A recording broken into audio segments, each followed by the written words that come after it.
Xin chao. Hey, how are ya? All right, in this video today, we are going to talk about the rent in District 9 and the Post-Tet greed. It's real.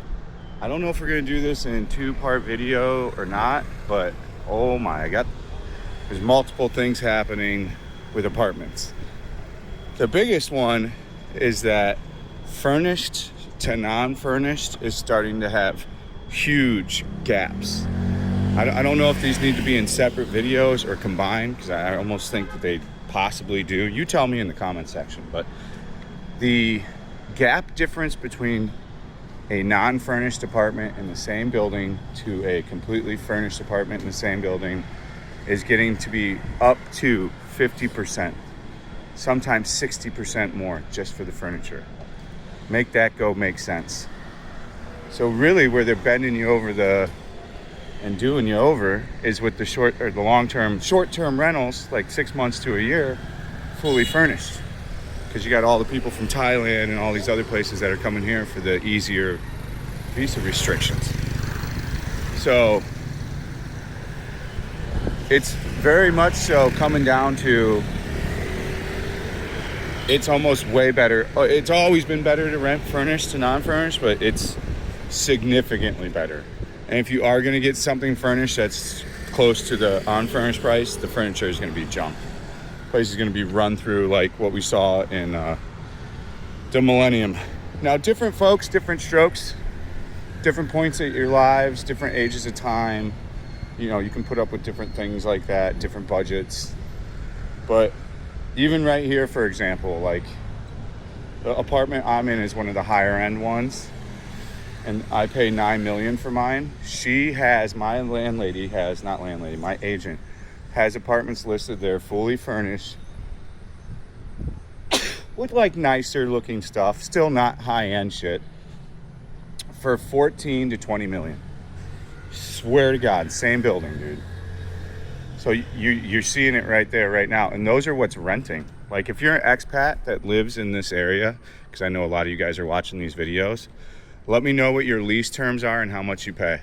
And shout out to Kenny. I met Kenny yesterday, and I think he said he paying 20 million. So I mean, you already got people that are signed up and are paying the crazy price. But I guess if you have, there's always that old adage, if you got money, you don't really care. It's not an adage, but if you got enough money to pay the exuberantly high rent, then go for it. But you know, you could rent like one of these Glory Heights over here, 2-bedroom, 2-bath. I think they're 8 million, 7 million. And people don't realize how cheap it is to buy stuff. I'm gonna do a separate video, but let me just put it in you can buy a big TV, 55 inches for 6 million Vietnamese dong. You can buy a full-size fridge for 10 million Vietnamese dong. You can buy a full-size couch for 10 million Vietnamese dong. You can buy a mattress, full-size, great quality, 8 million Vietnamese dong. You can buy a bed frame for 2 million. If you're starting to see where that's going, you know, for like 50 million-ish, you can buy pretty much all the furniture. So if you're paying 20 million, what is that, 4 months rent? In 4 months rent, you bought and paid for all your shit. And then you don't have to ever pay high rent again. You can always rent non-furnished for like the next 10 years. They are really going bananas with the furniture, and that goes everywhere. And you know, you've got a price difference in the Crest from 30 to 35 million for a 2-bedroom, 2-bath, from 40 to 52 million for that same apartment furnished, identical apartment furnished. And mind you, none of these apartments get furnished really nicely. They always cheap out. They never put high-end shit in. They refuse to.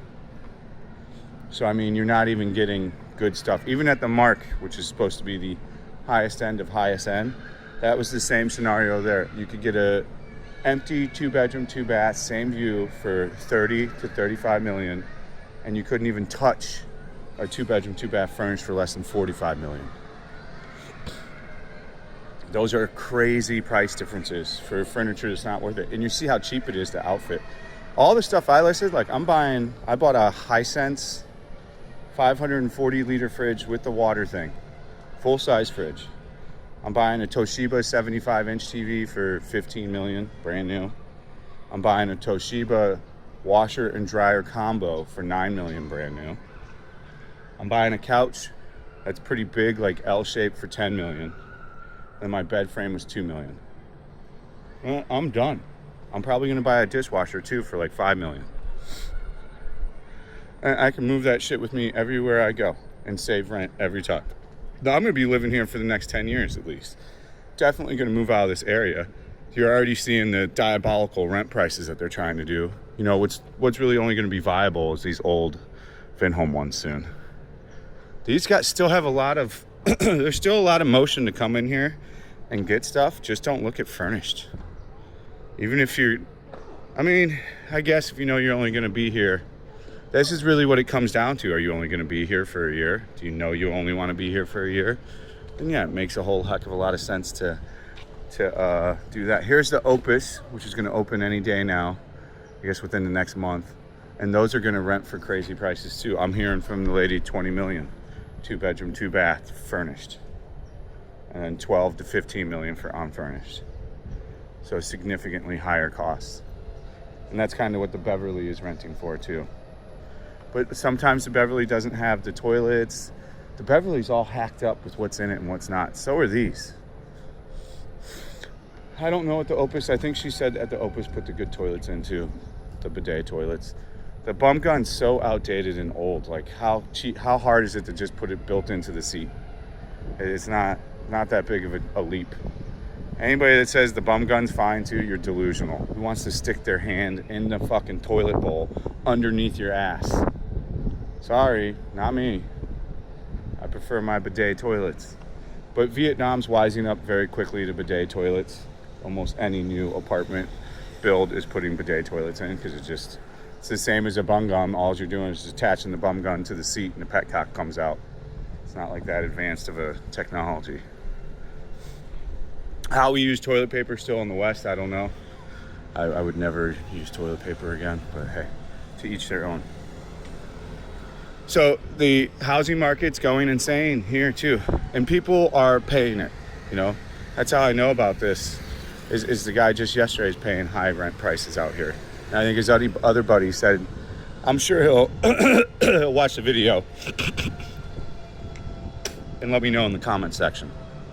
But that's 100,000 million% of what's going on.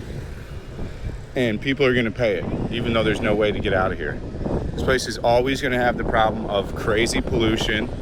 It's no different than downtown Saigon. There's this kid here that makes all these stupid Instagram videos that just makes up shit every day here.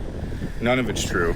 This place is a completely different, separate thing than Saigon. You're in a different city. If you realistically think you're gonna be jumping on over to Saigon all the time from here, you are smoking the good shit, because it's just not gonna happen. It costs too much money and it's way too far. Unless you're dedicated to taking an 1.5-hour bus ride home. Like, which is before midnight. The place is just a little cooked on the location. It grows on you when you live here, but anything's gonna slightly grow on you once you've lived there and spent money. But I still wouldn't recommend this to really too much of anyone outside of a family, especially with the rapidly increasing rent prices. There's so many other places that you could be that are moderately like this in Saigon. You would start to be looking at like D7 and stuff. The prices are gonna be the same. This is what I'm trying to tell you. The prices are gonna be the same as Saigon within a year or two here. And that's without even the transportation being here. That highway is gonna change nothing. You know, this is where my wealth of knowledge comes through in living here. And this is what I'm interested in the housing market. And I can see the trend here, and you can see the people moving here. You know, the Vietnamese love this place. Any Vietnamese that like buys an apartment here, they're like, we bought our dream home here. Because it was obtainable. It's not gonna be obtainable soon. This place is gonna get overpriced really quick. It already is. I thought 9 million was too much for my apartment even. You know, I think it was worth 6 or 7. You're sacrificing so much to be out here, and you only have access to so little. People try to tote it as it's great, but really at the end of the day, you've got 20 restaurants, 20 GS25s, And that's about it. That is no diversity whatsoever, dude. And a bunch of little coffee shops. That's like a half a block in real Saigon. So, I mean, people try to sugarcoat. I try to go both ways. But for me, we're still getting out of here. Are we going to continue to stay here and save money now? Yeah, because that's what we need to do. We need to get financially and fiscally ahead. We don't need to go have an exuberant rent. But I don't plan on putting myself back into that pigeonhole of having crazy rent again either. I'd rather find something that suits us and that we can get into. Whoa. You know, maybe thumbnail? This could be a perfect thumbnail. Boom, thumbnail. Couldn't ask for a better one. So, the Koreans are coming here too. This is a Korean donut place. This place is doing good. The donut's like this big. It's so tiny, dude. You could open up a spot right next to them and just have this regular large size donut and charge the same price and undercut them. But like, I'm sure you'll see Annam Market move here. Once you get Annam, this place is gonna just, what I'm explaining to you is continue to grow.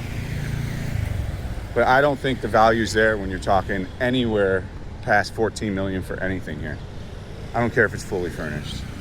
Furniture's cheap as shit. You can even resell it too and probably get back half your money, even if you only stayed for 2 years.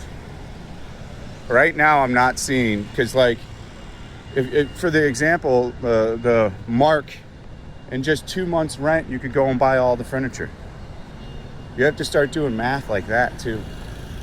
Like here, it's gonna take a little longer. I think it's like 6 months rent would equivalent out that difference to buy all your stuff. But then think about it, you own it and you can take it from place to place. It's the way to go. I never liked any of the fully furnished apartments and I always had problems with them.